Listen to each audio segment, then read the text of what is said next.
Hello students, আমি Nitish sir জ্ঞানজ্যোতি coaching সেন্টারের পক্ষ থেকে তোমাদের প্রত্যেককে জানাই স্বাগত। আজকে আমি তোমাদের সঙ্গে আলোচনা করব ডিএসসি সোশিওলজি, ওকে, সেকেন্ড সেমিস্টার সাজেশনস নিয়ে ব্যাক পেপার। যে সমস্ত স্টুডেন্টরা ব্যাক পেয়েছো প্রিভিয়াস সেমিস্টারে, তাদের জন্য কিন্তু আজকের এই সাজেশনটি। তো ক্লাসটি শুরু করার পূর্বে তোমাদেরকে বলবো, যারা আমাদের অফিসিয়াল ইউটিউব চ্যানেলটিকে সাবস্ক্রাইব করনি তারা অবশ্যই চ্যানেলটিকে সাবস্ক্রাইব করে পাশে থাকা বেল আইকন অল প্রেস করে দাও, যাতে নেক্সট টাইম থেকে কোনো ভিডিও আপলোড করলে তার নোটিফিকেশন সবার আগে তোমার কাছে পৌঁছে যেতে পারে। এছাড়া অনলাইনে তোমরা যদি ভাবো আমাদের থেকে নোটস নেবে, তাহলে যোগাযোগ করতে পারো আমাদের অফিসিয়াল নাম্বার 7076398606 নাম্বার অথবা 6295916282 নাম্বার। তোমাদের একটা সাবজেক্টে যদি ব্যাক থাকে সেক্ষেত্রে 199 রুপিস পের বিনিময়ে তোমরা সমস্ত নোটস পেতে পারো। দুটো থাকলে পারে 200, তিনটে থাকলে 399 এবং চারটা থাকলে 499 টাকা পে করেই কিন্তু তোমরা নিয়ে নিতে পারো আমাদের কাছ থেকে সমস্ত নোটস। চলো শুরু করছি আজকের ক্লাসটি। প্রশ্নমান 12 জন্য কি কি পড়তে হবে। খুব কম প্রশ্ন তোমাদের দেওয়া হয়েছে, মাত্র 11টা প্রশ্ন দেওয়া হয়েছে। দেখো কি বলছে, পরিবারের সংজ্ঞা দাও, পরিবারের বিভিন্ন ধরনগুলি আলোচনা করো। দেন পরিবার বলতে কি বোঝো, পরিবারের বৈশিষ্ট্যগুলি আলোচনা করো। আরেকটা পরিবার থেকে দিয়েছি, সেটা হলো পরিবার কাকে বলে, পরিবারের কার্যাবলী। পরিবার, এই তিনটা প্রশ্নের মধ্যে একটা প্রশ্ন একদম 100% কমন আসবেই আসবে। ওকে, খুব ভালো করে পড়বে। নেক্সট, ভারতের বহুত্ববাদী সমাজের তোমার হচ্ছে স্বতন্ত্র বৈশিষ্ট্যগুলি আলোচনা করতে পড়বে। ধর্ম নিরপেক্ষতা বলতে কি বোঝো, এর প্রকৃতি আলোচনা করো, এটা ভালো করে পড়বে, খুব ভালো করে পড়বে। ভারতীয় সমাজে বৈচিত্র্যের মধ্যে ঐক্য সম্পর্কে ধারণা দাও, পড়বে ভালো করে। আত্মীয়তা বলতে কি বোঝো, এর বৈশিষ্ট্যগুলি আলোচনা করো। ওকে, নেক্সট হচ্ছে জাতি, ভারতীয় সমাজ ব্যবস্থা জাতির স্বতন্ত্র বৈশিষ্ট্যগুলি সম্পর্কে আলোচনা করো। নেক্সট, সাম্প্রদায়িকতার সংজ্ঞা দাও, ভারতে সাম্প্রদায়িকতার ক্রমবৃদ্ধির কারণগুলি সম্পর্কে আলোচনা করো। এই কটা প্রশ্ন পড়লেই তোমার হবে।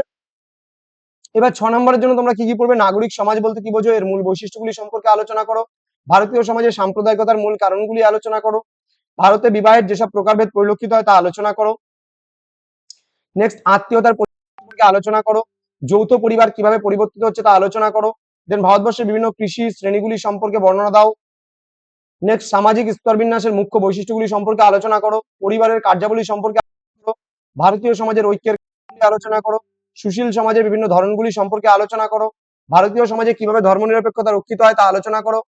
নেক্সট, সাম্প্রতিককালে বিবাহ প্রতিষ্ঠানে যে পরিবর্তন সংঘটিত হচ্ছে তা আলোচনা করো। হচ্ছে আদিবাসীর সংজ্ঞা দাও, ভারতীয় আদিবাসীদের বৈশিষ্ট্যগুলি আলোচনা করো। নেক্সট, ভারতের ধর্মনিরপেক্ষতাবাদ কিভাবে অনুসৃত হয় তা ব্যাখ্যা করো। ওকে, এই কটা প্রশ্ন তোমাদের পড়লে 6 হয়ে যাবে। এবার 3 নম্বরের প্রশ্নগুলো কি কি পড়বে সেটা একটু লিখে নিতে পারো তোমরা। ধর্মীয় বৈচিত্র্য, যাযাবর আদিবাসী, মাতৃতান্ত্রিকতা, টিকা, এগুলো সব টিকা পড়বে। হ্যাঁ, নারীর ক্ষমতায়ন, পশুপালক আদিবাসী, ধর্মনিরপেক্ষতা, জাতি অধিক্রম, নগরায়ন, যৌথ পরিবার, বহুত্ব, অজাচার, জমিদার শ্রেণী, ঝুম চাষ, সমপাঙ্ক্তেয়তা, অস্পৃশ্যতা বলতে কি বোঝো, বর্ণ ও জাতি, নাগরিক সমাজ, অন্তবিবাহকারী জাতি। এই কয়েকটা প্রশ্ন কভার আপ হয়ে যাচ্ছে। তো স্টুডেন্টস, জ্ঞানজ্যোতি কোচিং সেন্টার অফিসিয়াল ইউটিউব চ্যানেলে তোমাদের প্রত্যেককে আরো একবার স্বাগত জানাচ্ছি। যারা এখনো আমাদের চ্যানেলটিকে সাবস্ক্রাইব করনি তারা অবশ্যই চ্যানেলটিকে সাবস্ক্রাইব করে পাশে থাকা বেল আইকন অল প্রেস করে দাও। তোমাদের উজ্জ্বল ভবিষ্যৎ গড়ে তুলবো আমরা, এটাই আমাদের মূল প্রতিশ্রুতি। আমাদের অফিসিয়াল নাম্বার 6295916282 এবং 7076398606 নম্বরে সরাসরি যোগাযোগ করলেই তোমরা যুক্ত হতে পারবে আমাদের জ্ঞানজ্যোতি কোচিং সেন্টার অনলাইন ক্লাস। আমাদের অফিসিয়াল ওয়েবসাইট রয়েছে, তোমরা ভিজিট করতে পারো www.gyanjyoti.info লিখে যদি সার্চ করো আমাদের অফিসিয়াল ওয়েবসাইটে পৌঁছে যাবে এবং সেখান থেকে বিস্তারিত বিষয়গুলো তোমরা পেতে থাকবে। নীলস নিমা নামে আমাদের মেইন ইউটিউব চ্যানেল আছে, তোমরা ভিজিট করো এবং দেখো প্রত্যেকটা বিষয়। দেখা হচ্ছে খুব তাড়াতাড়ি পরবর্তী ক্লাসের জন্য। তোমরা খুব ভালোভাবে পরীক্ষা দেবে, প্রত্যেককে পরীক্ষার জন্য all the best. Thanks for watching after all, thank you.